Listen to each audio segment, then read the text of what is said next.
Happy Tuesday, mathematicians. Today for Math Workshop, you're going to need your math notebook, glue stick, highlighters, and pencil, your Envisions workbook. You're going to tear out page 47 and 48, and then your math resource blue folder from inside of your anchor binder. Remember, don't take out your folder, just go ahead and open it up. On the left side, you're going to take off your clip. Take off the teach pages that we're going to be using today. The first one is going to be where it says 4-3 and the example practice page that starts with the the example 66 times 41. Then put your clip back on the remaining teach pages. Close your blue folder, keep it inside of your anchor binder and put it away in your basket. Then go ahead back to your math notebook. Yesterday we started our unit 4 on multiplying 2-digit factors. So we're going to turn back to our lesson that we started with yesterday. Before you do the lesson today, make sure that you've gone back and checked your classwork with the answer key that's provided. That way you can ask questions if you have any for any of the problems that you maybe had an incorrect problem or answer for. So yesterday we went on multiplying by multiples using 2-digit factors. You were basing your information on using previously learned skills such as the zeros trick, looking at multiples, so using our multiplication songs, and then being able to apply our partial product type of method for multiplication. So today we're going to turn the page and we're going to continue to move on. We're going to label 56 on the left side and 57 on the right side. Then turn back to the table of contents to record. Remember, at any point at the video, you may pause your video to get yourself organized and caught up, and then push play when you're ready to continue. So we are on page 56. And today's lesson, we're going to call this Estimate Products, and specifically using our compatible numbers. Today's date is 10-6-20. When you're done writing your table of contents, go ahead and flip back to today's pages.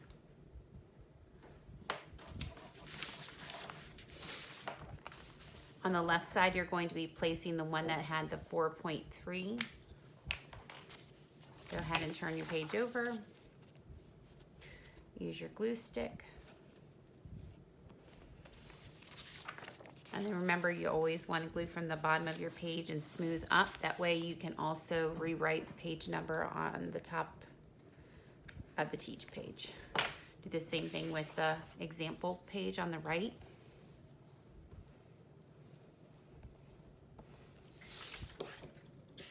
Turn your page over, smooth from the bottom up.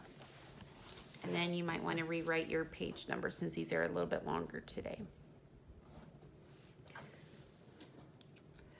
On the left side, we're going to also write the title since it's not there. So with your pencil, write Estimate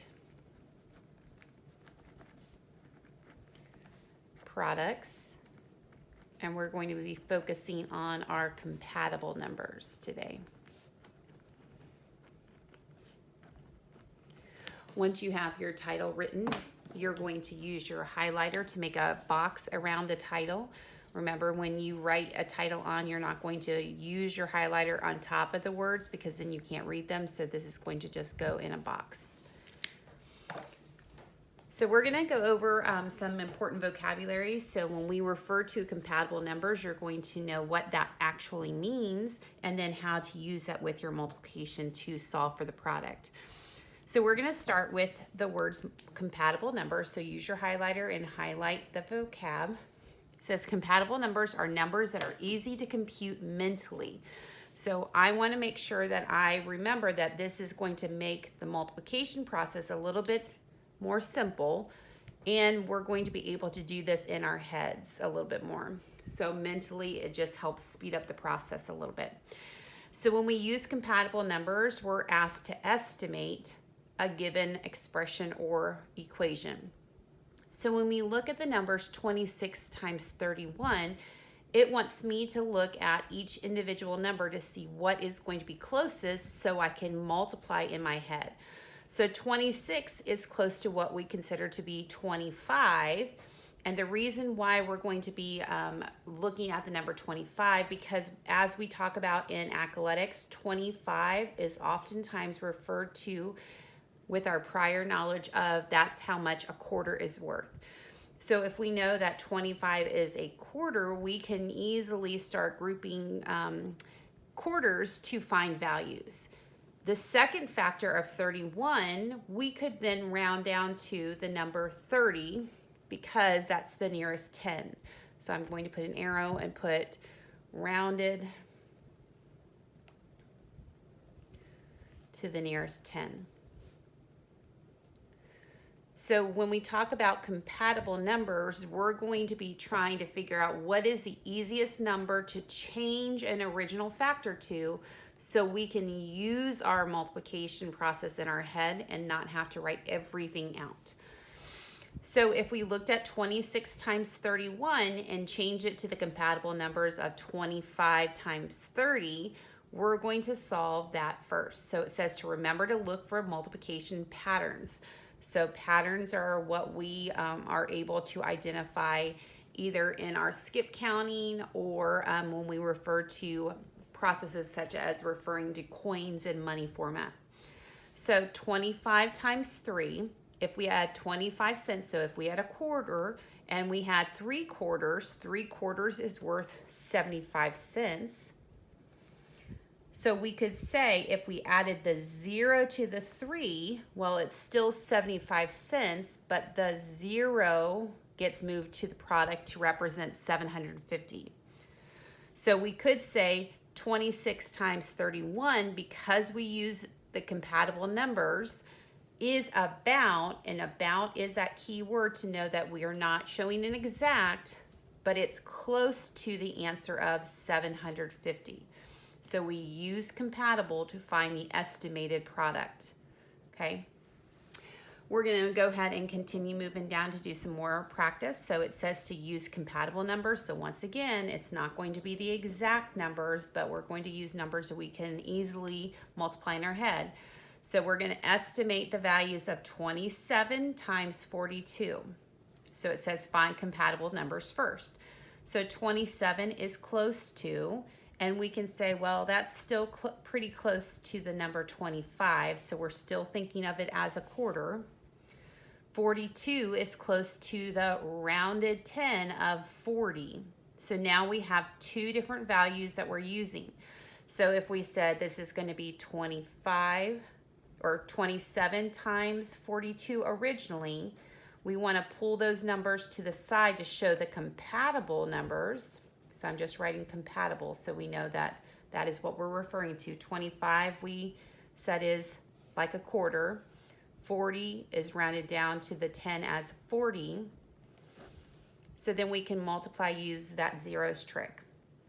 So it says use number patterns to multiply the compatible numbers. So 25 times 4, which is what we're left with if we use the zeros trick, that's equal to $1 or 100 pennies.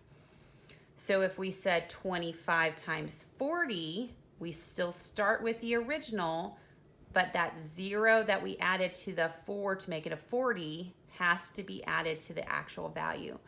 So when we look at this, we then show that we could have stacked our multiplication, or we could have used the patterns to figure out that the estimated value or the estimated product is 1,000.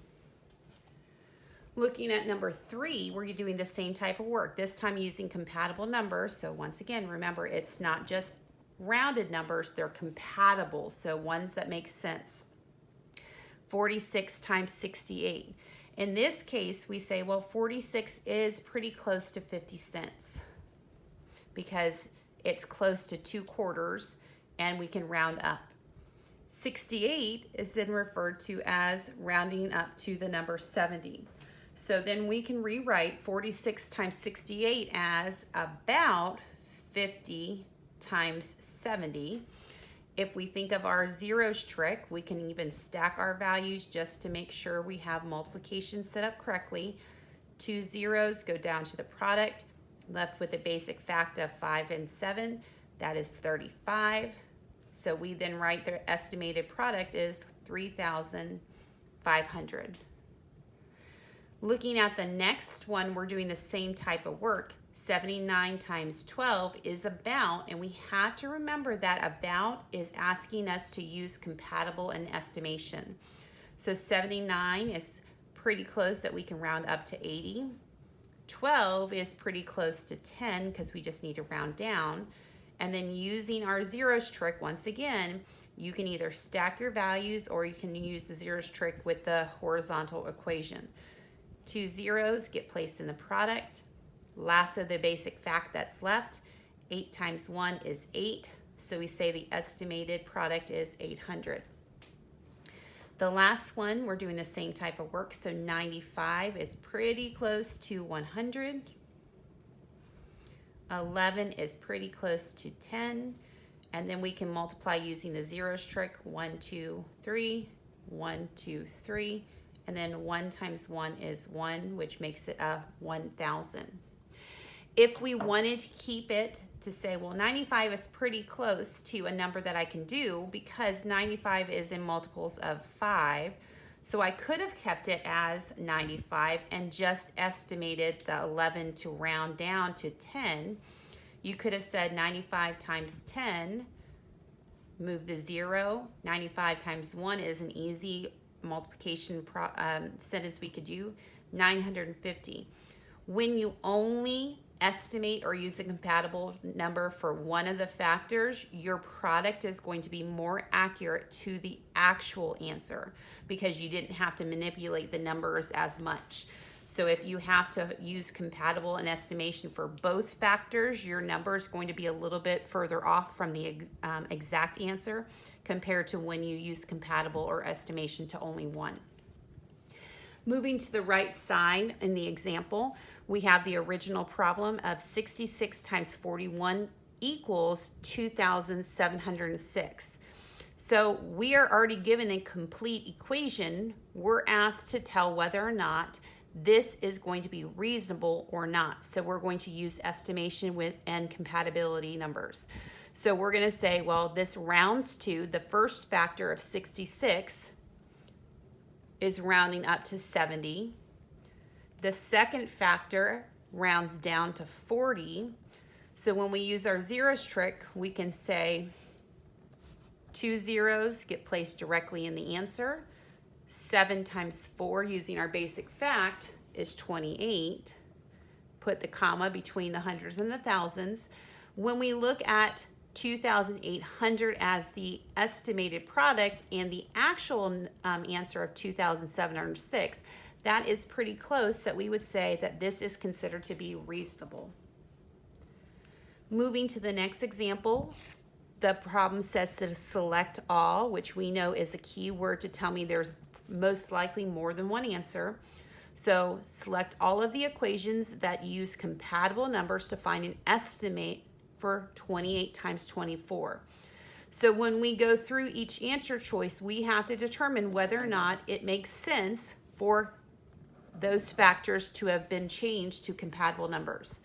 So if we had 28 times 24, we look at the first one. 28, well, that could be rounded to 30, so that part makes sense. 24 could be compatible with a quarter, which is 25 cents. So this first choice is one of the correct answers. Looking at the next one, 28, well, we could keep it as 28. The second factor, 24, well, it cannot be compatible to the number 10 and it can't be rounded to the number 10. So this second one is not a correct answer choice. Moving to the third one, 28, well, 28 is here. 24 could be used for the compatible number 25. But the one thing that we have to recognize is this is not going to be an easy mental math type of problem. Yes, it's going to be something we could still stack and use our mommy daddy method, but this is not going to be something we can do in our head. So we would say this is not an accurate choice, because if we were using 25, this needed to be rounded so we could do an easier process of solving. The next one, 25 times 20, so we would have 28 could be rounded down to a quarter. 24 could be actually rounded down to the nearest 10, and now we would be able to do this problem in our head with mental math because of the zeros trick. So this fourth choice is going to be an accurate answer. The last one, we would say 28, well, that could be rounded up to 30. 24 could never be compatible to the number 300, and it can't be rounded to the number 300. So this is, once again, not an accurate choice. The last problem I'm going to have you do on your own today. I want you to make sure that you read through the problem carefully. So when it says about how many more Valencia orange trees than Temple orange trees does Mr. Gonzalez have, and explain, you need to remember that the word about means that you're going to use estimation or compatible. So when it says about how many more, we also know that the phrase how many more means that you're going to use subtraction somewhere in there. And then in the end, you need to make sure that you explain your answer choice. So when you set up your problem for your Valencia apple or oranges, set up your problem for the Temple oranges, and then you need to find the difference. So you need to do a subtraction problem. So fill in your information. So solve for the Valencia, solve for the Temple, subtract to find the difference. Today, for your completed notebook pages, you should have all of the work that Mrs. Ling has, including solving for your practice problem. Write your reflection in 3 to 5 sentences explaining the step-by-step process for solving our problems today. And then, once again, in your Envisions workbook, that's a skinny black and white pages. You're tearing out pages 47 and 48. Make sure that you have classwork written. You're doing the even numbers only, showing me all the work that we just went over in our lesson. You're solving problems number 2, 4, 6, 8, 10, 12, 14, and 16. So remember, you're solving using compatible numbers and rounding. And then turn your page over. You're solving number 18, 20, and 22. So today, to get credit for your assignment, you're taking a picture of the completed notebook, including when you solve the practice and reflection, and then both sides of your classwork page.